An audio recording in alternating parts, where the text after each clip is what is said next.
Okay, so during a Senate Judiciary Committee hearing on Tuesday, Senator Josh Hawley confronted Frontier Airlines CEO Barry Biffle on the company's practice of offering incentives to its gate agents. They are literally paying employees to harass Americans while getting rich off your misery. I'm going to play the entire clip, and I'll give you my full reaction at the end. Senator Hawley.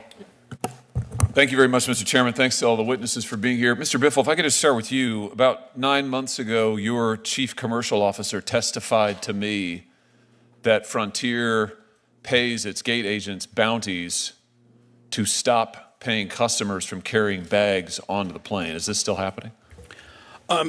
Not at the rate it was. We changed. Well, wait. What does that mean? So are you still paying your gate agents to stop your customers from carrying bags on? You were paying them at least $10 every time you'd stop a paying customer from carrying on a bag, your gate agents to get paid for it.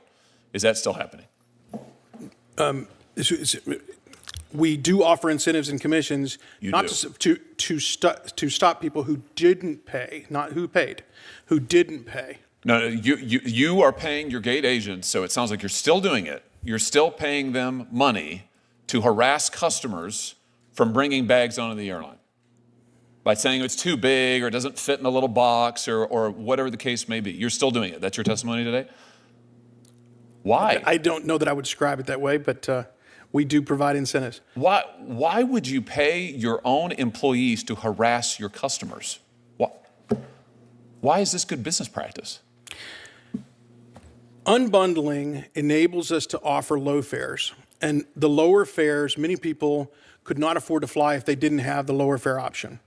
But in order for the system to work, everyone has to be treated fairly. And when people then, a small percentage. Wait a minute. Why are you paying your agents? This is going to be the only business in the world I have heard of that pays your people to harass your own customers. These are customers who have purchased a ticket. They have a carry-on bag, and you're paying your people at the gate to stop them and say, your bag is not quite right. It doesn't fit in this. We heard testimony. The Permanent Select Committee in this Senate has done a thorough investigation of this. We heard testimony from numerous of your customers saying they were wrongly stopped and harassed. There's no appeals process.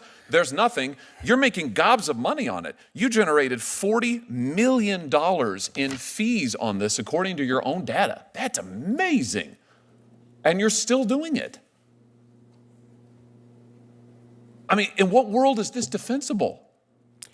It's fair. Is fair to whom? Well, you continue to insinuate that they paid for their bag, and they did not pay for their bag. They paid for a ticket that allows them to have a carry-on bag, and you're paying your agents to harass them, to stop them from carrying it on. You know, only other airline I know of, Spirit, was doing this, and they stopped because they said it was a terrible experience for the customers. Your customers hate it. This is one of the reasons they hate to fly. I can't believe you're still doing it. How much money have you made on it this year so far? Considerably less, if you'll let me speak. What we did is we introduced the new Frontier. We have very simple branded choices, complete transparency. Wait a minute. How much, first of all, you're not a victim here, Mr. Biffle, okay? You are making billions of dollars, and you're treating your customers appallingly badly. And the fact that you are still paying your employees to harass your own customers, I think, frankly, is unconscionable. I said this 9 months ago. I thought for sure it would have stopped by now, but I can't believe you're still doing it. So I don't feel sorry for you one little bit. In fact, I think you should apologize right now to all of your customers for what you're doing to them. And I think you should turn around and give them back the money that you've taken by forcing them to surrender their bags and pay extra fees after they've already paid a price. I mean, I don't get it. You seem to be totally baffled by this. You think that this is just fine? I'm not baffled. I think you're insinuating that they paid for a bag that they didn't pay for. No, I'm insinuating. I'm not insinuating anything. I'm accusing you, actually, of doing something that I think is wrong, of incentivizing your own employees to treat your customers badly. And the money you're making on it is astounding, just astounding. $40 million in fees. 62% of your revenues come from these ancillary fees, of which these additional baggage fees are part of it. And you just seem to see nothing wrong with this. I mean, do you not understand this is why people hate to fly? They hate that they are treated terribly when they go to the airport by airlines, and you're paying your own people to do it. Do you want to say anything to your customers or to the flying public? I think we've made huge progress in this area this year. We have introduced, as I started to say, we've introduced an economy product. That product is for $20 to $30, gives you free change fees, free seat assignment, carry-on bag. The persons that you're discussing are the people who bought a basic product, not that product, and they didn't pay for it. Will you commit to quit giving incentives to your employees to stop customers and take their bags away?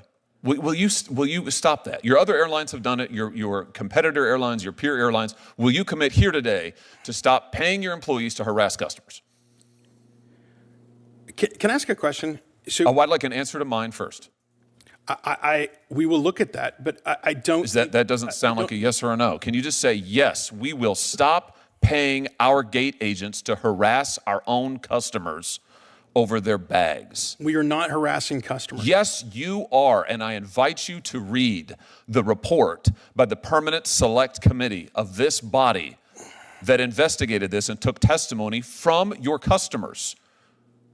Indeed, we took testimony from your own executives on this. This is a reality. Or, alternatively, you could go out to DCA here and go and ask some of your customers how they feel about it. I know what they'll tell you. They'll tell you what they told us. They hate it. They feel badly treated. They feel like they're treated like cattle. And you're making tens of millions of dollars off of it. And I just think that's wrong. I just think it's ridiculous. I've got a lot more questions for you, but I know other people want to ask questions. Thank you. Right, so here's what jumps out straight away: dignity. You can talk spreadsheets and unbundling all day, but when a company builds a business model on humiliating ordinary people, that's rot at the core. And the rot doesn't stay in the boardroom. It trickles down to the gate, to the little box, to the moment a mom gets told she's suddenly in the wrong for carrying her bag.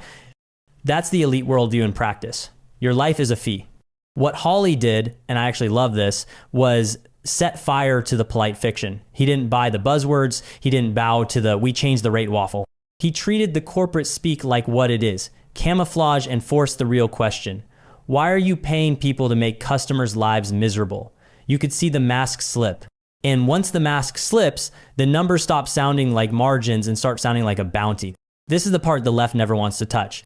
They'll march for equity. They'll hashtag justice, then vanish the second the victims are middle-class flyers getting shaken down by a policy dreamt up on a Zoom call. Funny, isn't it? The same media that faints at corporate greed suddenly goes very quiet when the greed props up their donor class and the ESG set. It's selective outrage, weaponized when it hurts Republicans, holstered when it hurts their friends, and yes, friends, because that's how this club works. The liberal ecosystem protects its own.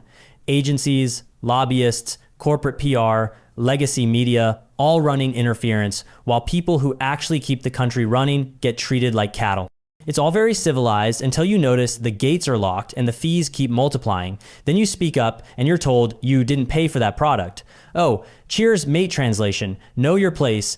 Hawley's tone matters here. It wasn't performative rage. It was the kind of grounded anger you get after one too many. Sorry, sir, policy is policy. Encounters. That resonates. You don't need to be a policy geek to understand being cornered at the airport and force marched to a card reader. The right is finally speaking fluent normal person. Stop humiliating people and call theft by its name.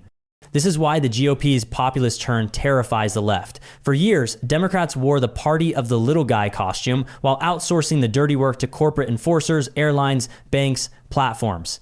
Now, Republicans are tearing the costume at the seams. When a senator says "in the bounty scheme" and the CEO can't just say yes, that reveals the game. The humiliation is a feature, not a bug. It's profitable discipline. And look, the media always frames this stuff as Republicans grandstand at hearing. No, this is accountability in a town that's allergic to it. If you can't explain a policy in plain English without hiding behind jargon, bin the policy. If your revenue collapses without it, you weren't running an airline, you were running a penalty shop with wings. That's the exposure, right there. There's also a cultural layer that matters more than the fee itself. Every petty rule trains deference. Every little shove, stand here, say this, by that conditions people to swallow nonsense from people who'll never face consequences. The conservative instinct is to call time on that. Families shouldn't need a lawyer to bring a bag. Citizens shouldn't need courage to say, no, that's ridiculous. And here's the uncomfortable truth for the Dems. If you genuinely stood with workers and consumers, you'd be at that hearing backing Hawley's demand, end the incentives, apologize, refund. But silence is easier when your side's prestige class is the one cashing in. So the party of protecting the vulnerable stays mute while the vulnerable get shaken down between TSA and the jet bridge. That hypocrisy is the tell. What comes next should be simple. End the bounty culture across industries. Make the rule. If your business model depends on trapping the customer in gotchas, it's a bad model. Republicans should legislate narrowly and enforce brutally on predatory fee schemes, then cut the red tape that honest businesses drown in. Punish the scam, free the service. Realignment in one sentence. And to the C-suite crowd clutching, pearls about market dynamics. Earn the fare. Compete on service, not ambushes. You want trust? Try not treating people like a walking surcharge. Conservatives are perfectly happy with profit earned, not extracted. That's the difference. That's why this moment hits. It's not anti-business, it's anti-con. So yeah, credit where it's due. A Republican stood up, tore through the smog, and defended the basic dignity of the American traveler. More of that. Fewer panels on CNN explaining why the shakedown is actually transparent pricing. If elites keep mistaking patience for permission, they're going to meet a lot more Hawleys in a country that's done being managed. I'd genuinely love to read your perspective, so please share it in the comments. If this video resonated with you, liking and subscribing helps us reach more people. From the bottom of my heart, thank you for watching. I'll see you again soon.